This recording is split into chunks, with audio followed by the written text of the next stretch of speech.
These mnemotechnical aids, you know what mnemotechnical aids are? M-N-E-M-O,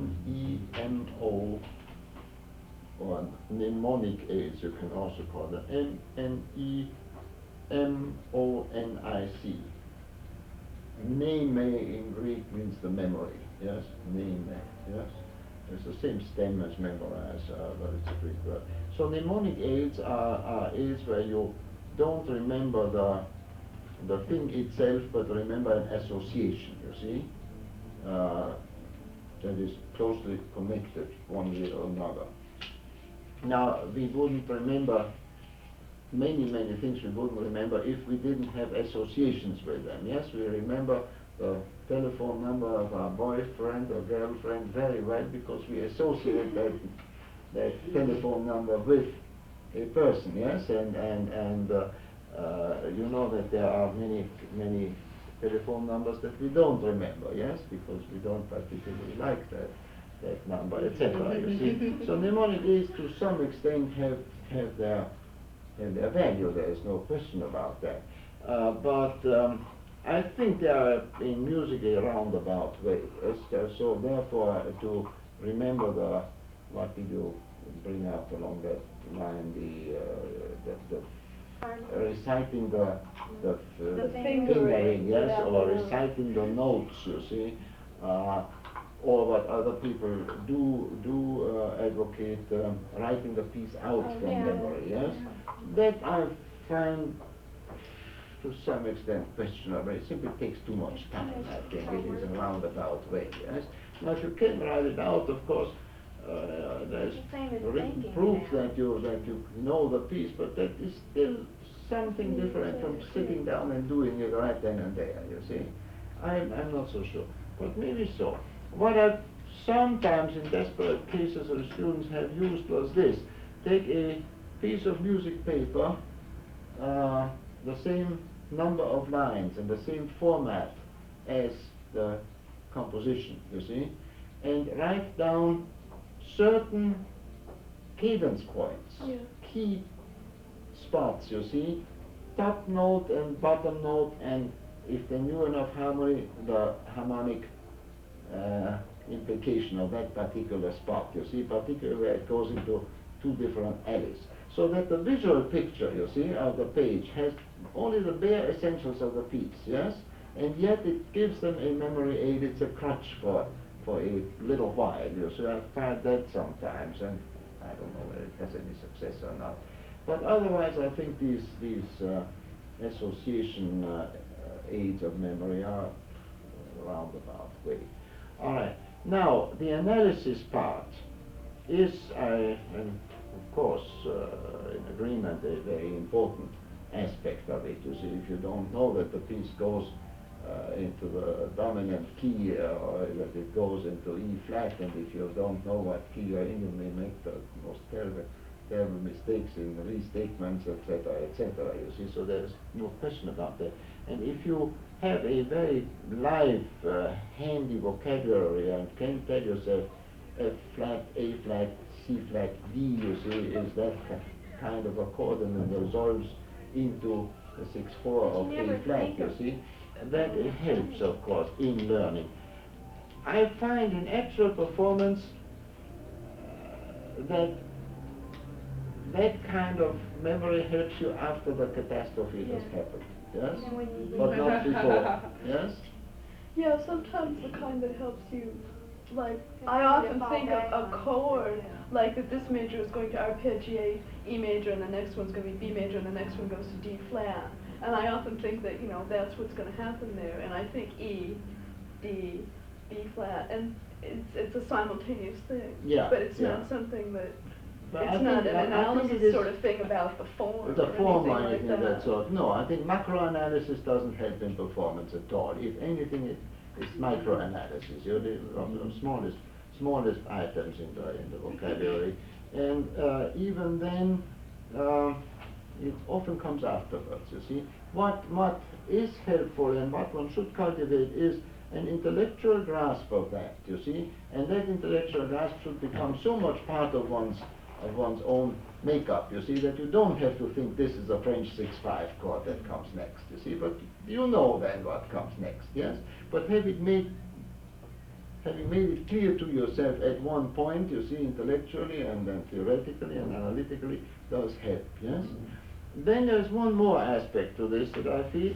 You see, you may know very well and have it made part of your own makeup that now comes the first inversion of the chord, yes?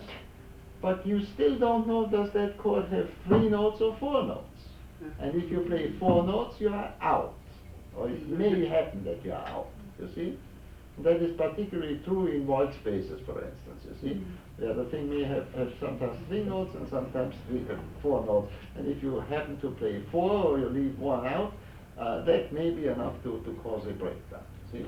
So this theory business, nice as it is, and as much as we should think of it and do it, is also not the answer to everything, to every problem.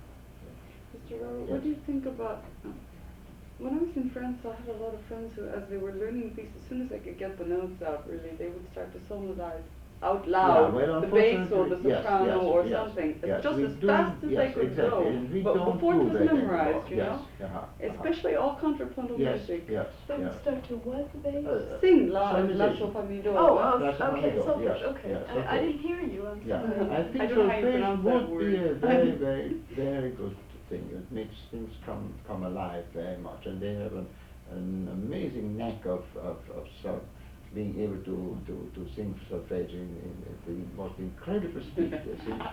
But now to sit down at the age of 20, where you all are, you see, or so, and learn solfege, I mean, again, you see, you would spend, all right, 19.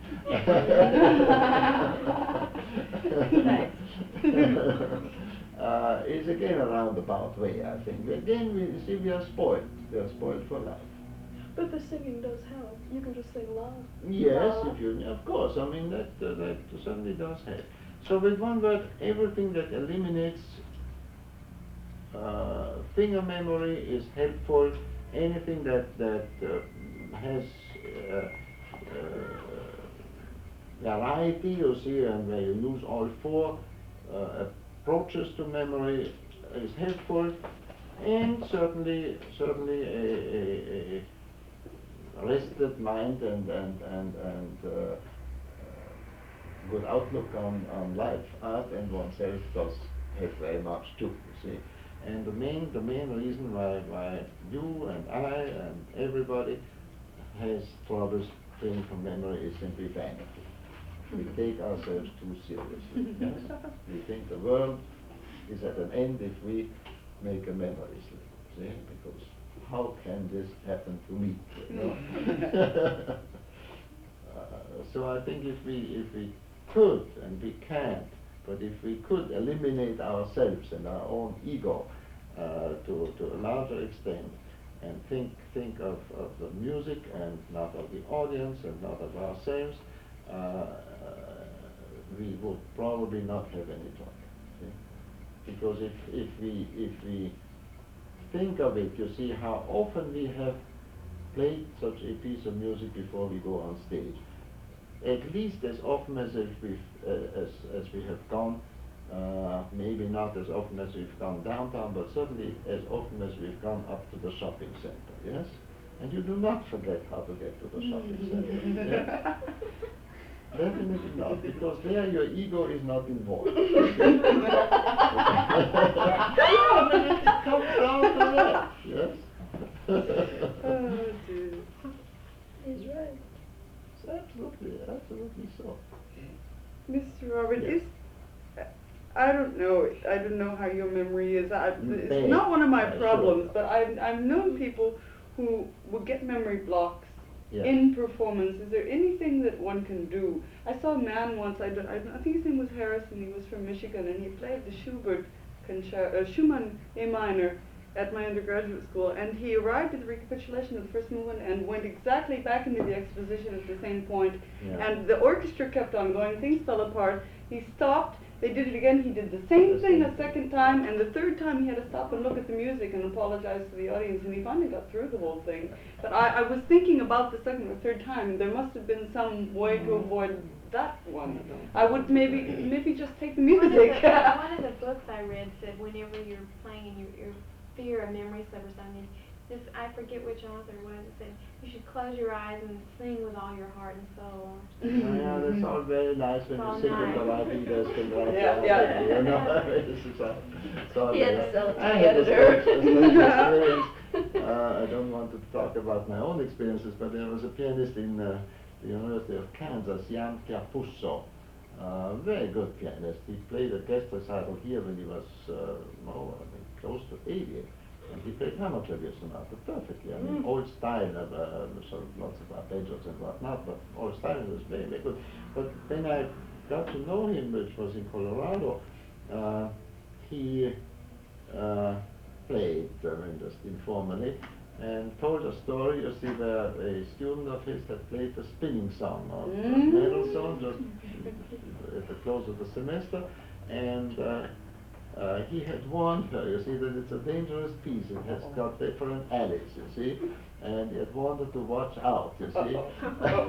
And then he sat down and played the spinning song, and by golly, he didn't get out of the alley, you know, the same alley time and again. So you can hypnotize yourself, you see, into making memory slips, particularly by having been told this is a difficult piece to memorize. So never Or this do place that. right You here see, is or this particularly hard. place is Everyone very forgets right dangerous, here. Yes. And you can do that to yourself too, you see. And as you mentioned, and I think I would like to stress that particularly, anything that you have done wrong more than once or twice, I don't think it goes that far that anything you've ever done wrong may pop up again on the page. You see, I think it has to be established to a little small extent. But anything that you have more or less made your own, you see, can and probably will pop up on the page. Bad karma. Yes. Yeah. A wrong note learned, you see, even if you got it corrected in your first lesson, you see, can pop up again. That is one has to watch out for very, very much, because while we forget, and by golly do we forget nothing, yes? We put it aside, but the very unfathomable mechanism of the brain, you see, retains something. What it retains, but it retains something almost of all senses impressions that have made any kind of impact on the mind. So that is very, very important, and therefore I feel that the first thing in learning music is accuracy. The very first, because anything that's inaccurate may lead to disaster in a performance 10 months or 10 years later. And what memory is, of course, nobody knows. Nobody. These are all descriptions from the outside, you know, and they're far from hundreds of years away from being able to even describe the physical and physiological and chemical and electrical processes that go on, you see, that make memory. It's the most elusive thing that goes on in the human. I thought they had discovered that it was partially chemical. Excuse me? Haven't they discovered that it is partially chemical, a permanent Yes, memory I'm sure it is chemical partially, but it may also be all sorts of things. And then still, if it is chemical, now what is Yeah, what kind of chemical? what does it? How does that translate into mental activity? I mean, that problem is as old as mankind, and will probably be still unsolved when mankind doesn't exist anymore. It's blown out sky high or something, or maybe more. You're an optimist, aren't you? Yes, I am. Okay, now, thank you very much. It was very good. Very nice. Yes. Now, who plays what? Anybody plays anything? Bach. Bach. Okay. What is that? E major two-part invention. E major to part. First couple of lines anyway, cross lines. Cross. So you have it.